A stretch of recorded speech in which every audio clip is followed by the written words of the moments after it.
Актуальныя праблемы сучаснасці, гісторыя, культура, родная мова і мастацкае слова.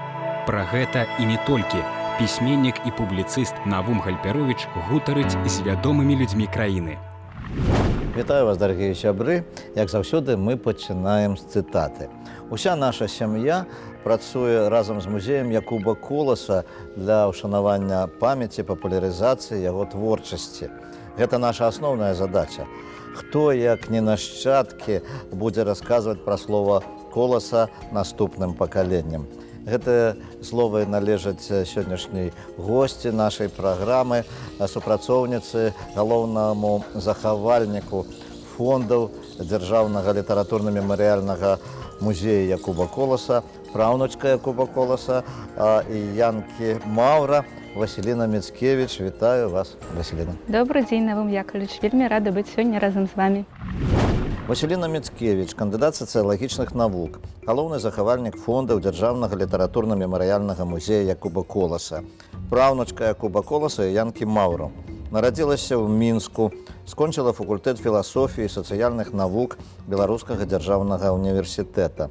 Працавала ў рэдакцыйна-выдавецкай установе літаратуры і мастацтва. Пасля абароны кандыдацкай дысертацыі выкладчыкам сацыялогіі і сацыяльна-палітычных дысцыплін у Беларускім дзяржаўным універсітэце.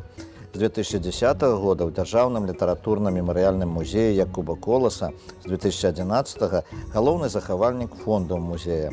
Аўтар артыкулаў аб жыцці і творчасці Якуба Коласа і Янкі Маўра.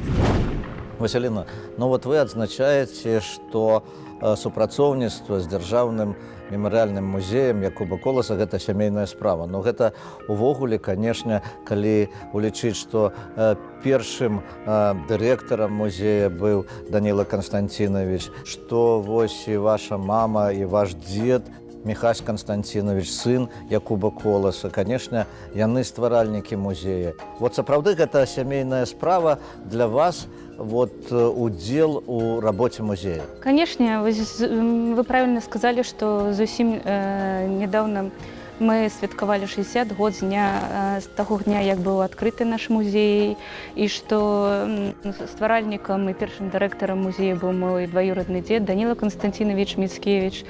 У музеі працаваў і мой дзед Міхась Канстанцінович Міцкевіч, і моя цётка.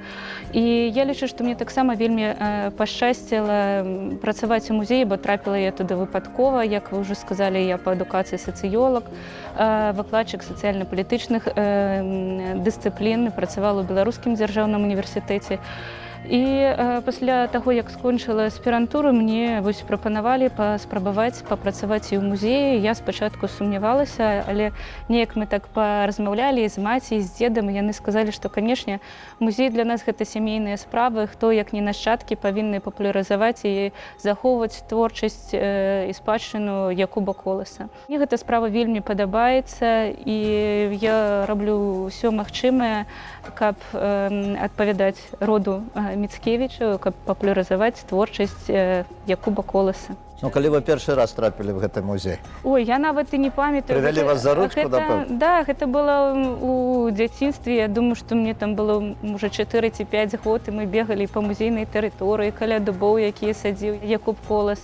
І таму зараз смяюся, што я заўсёды неяк на працы у музеі, бо музей каля майго дома. Таму гэта ўсё з дзяцінства. Я нават не магу адзначыць той момант, калі першы раз трапіла у музей.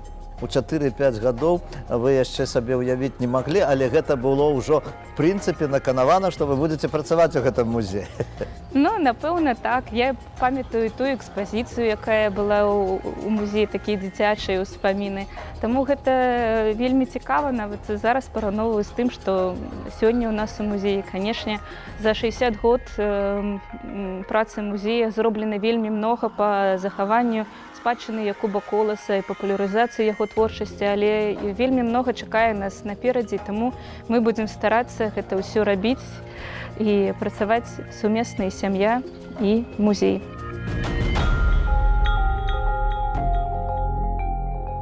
Вы пісалі: асабіста для мяне вельмі каштоўна рукапісная, эпісталярная спадчына прадзеда.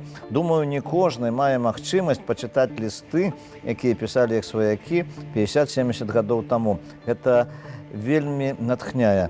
Ці былі вось цікавыя знаходкі апошнім часам вот гэтай эпісталярнай спадчыны? Канешне, былі. Я чытаю, перачытваю вельмі часта эпісталярную спадчыну Якуба Коласа, бо яна вельмі багатая. Вось зусім нядаўна, чытаючы адзін з лістоў Якуба Коласа, які ён адрасаваў свайму сябру і перакладчыку Евгену Семеновичу Мазалькову, я заўважыла такі цікавы факт, што ён пісаў яму, што вось я напісаў ліст у падтрымку Михаіла Шолахава і паслаў яму гэты ліст. І мне стала цікава, ці захаваўся гэты ліст, бо ў поўным зборы твораў Якуба Коласа яго няма. Я шукала па архівах і напісала ў музей Михаіла Шолахава, які знаходзіцца ў Ростове-на-Доне. Была доўгая перапіска. На жаль, ліста гэтага не знайшлі, аднак знайшлі вельмі цікавы дарчы надпіс Якуба Коласа на кнігі на ростанях, адрасаваны гэтаму цудоўнаму рускаму пісьменніку, якому, дарэчы, у гэтым годзе, калі я не памыляюся, 115 год з дня яго нараджэння. Калі мы сустракаліся з дэлегацыяй пісьменнікаў і ўвогуле інтэлігенцыі Узбекістана. І вот вы выступілі там, таму што Якуб Колас і Ташкент, Якуб Колас быў у Ташкенце, і вы вот нейкія стасункі наладзілі якраз з узбекскімі калегамі. Увогуле тэма Якуб Колас і Узбекістан яна вельмі цікавая. Я пачала ёй займацца тады, калі з'явілася ідэя ўсталяваць помнік Якубу Коласу ў Ташкенце. Я вельмі радая, што гэта ідэя рэалізавалася і помнік ёсць. Узбекістан і Ташкент стаў родным і блізкім Якубу Коласу. Гэта адбылося, канешне, не адразу, бо ва Узбекістане Якуб Колас быў падчас эвакуацыі падчас Другой сусветнай вайны. З цягам часу Якуб Колас пасябраваў з многімі узбекскімі пісьменнікамі і паэтамі, якія перакладалі яго творы на узбекскую мову. Дзякуючы гэтаму творчасць Якуба Коласа стала знаёмай, вядомай і блізкай многім узбекскім чытачам. Ва Узбекістане Колас адзначаў і свой юбілей, таму было вельмі многа цікавых падзей, вечароў, прысвечаных менавіта юбілею Якуба Коласа. Мне вельмі цікава займацца гэтай тэмай, бо ў фондах нашага музея вельмі многа матэрыялаў, звязаных з Коласам і Узбекістанам. Мне вельмі прыемна, што выйшаў не адзін мой артыкул, адзін з іх сумесна з цудоўнай узбекскай паэткай Малікой Абідавай, якая вучыцца на журфаку БДУ. І гэты артыкул выйшаў не толькі на беларускай мове, аднак яшчэ і на узбекскай мове. І моя такая асабістая мара пабываць ва Узбекістане, павандраваць тымі сцежкамі, дзе хадзіў Якуб Колас разам з Марыяй Дмітровнай. Ну і таксама ёсць такі творчы план зрабіць манаграфію, каталог па тых матэрыялах, якія знаходзяцца ў фондах нашага музея, каталог Колас і Узбекістан.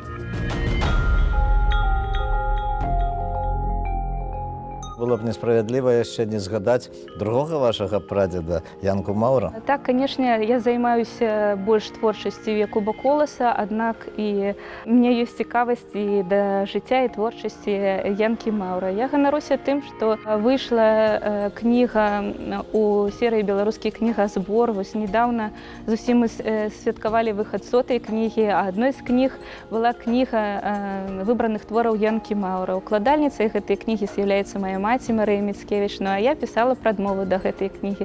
Канешне, для мяне гэта вялікі гонар.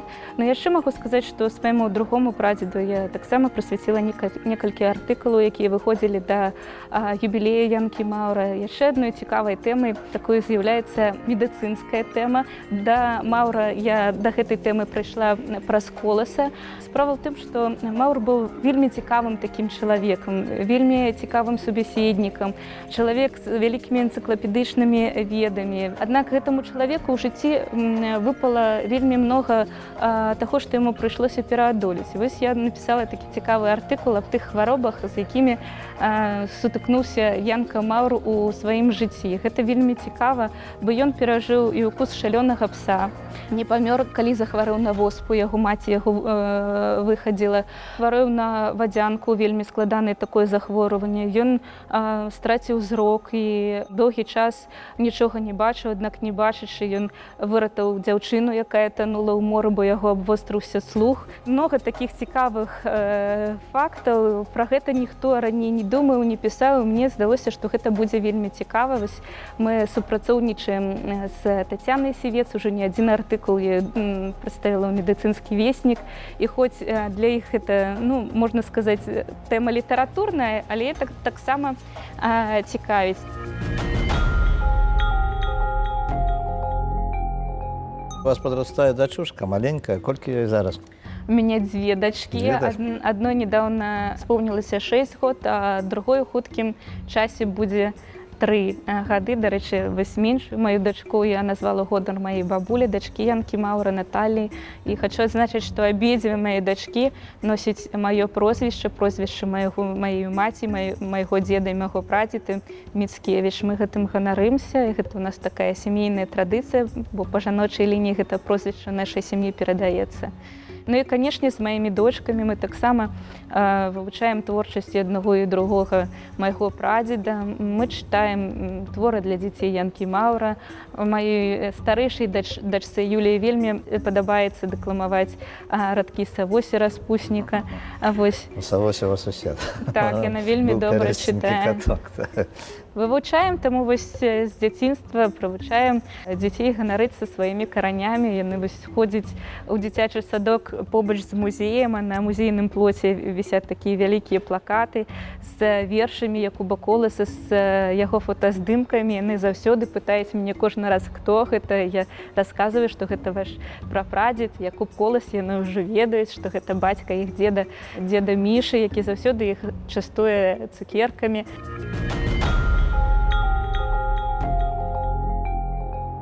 На завяршэнне наша апытанка.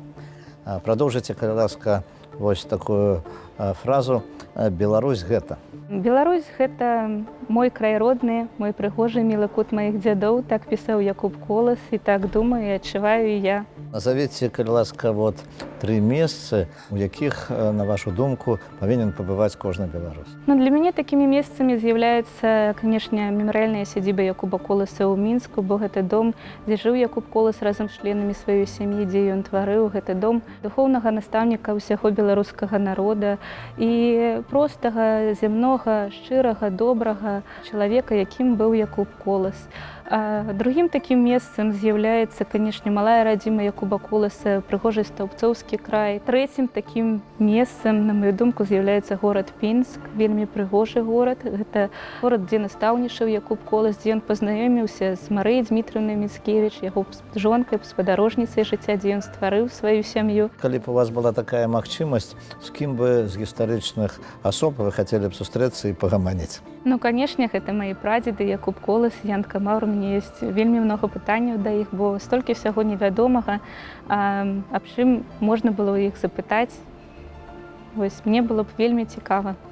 А што вы зараз чытаеце, што б вы параілі пачытаць нашым гледачам, якія глядзяць гэтую нашу праграму? Параіла б сучаснікаў я бы пачытаць, напэўна, Васіля Быкава, бо гэта адзін з маіх самых любімых пісьменнікаў. Не так даўно мне падаравалі кнігу «Мёртвым не баліць», без цэнзуры. І мяне яна так уразіла, што я прачытала ўсю ваенную прозу Васіля Быкава. Я лічу, што яна больш нават экзістэнцыяльная, чым ваенная, бо гэта заўсёды аб чалавеку, які трапіў у складаныя умовы, які на мяжы, у якога ёсць выбар застацца самім сабою, застацца верным сваім чалавечым нормам, прынцыпам, верным сваёй радзіме ці здрадзіць. Гэта вельмі цікава.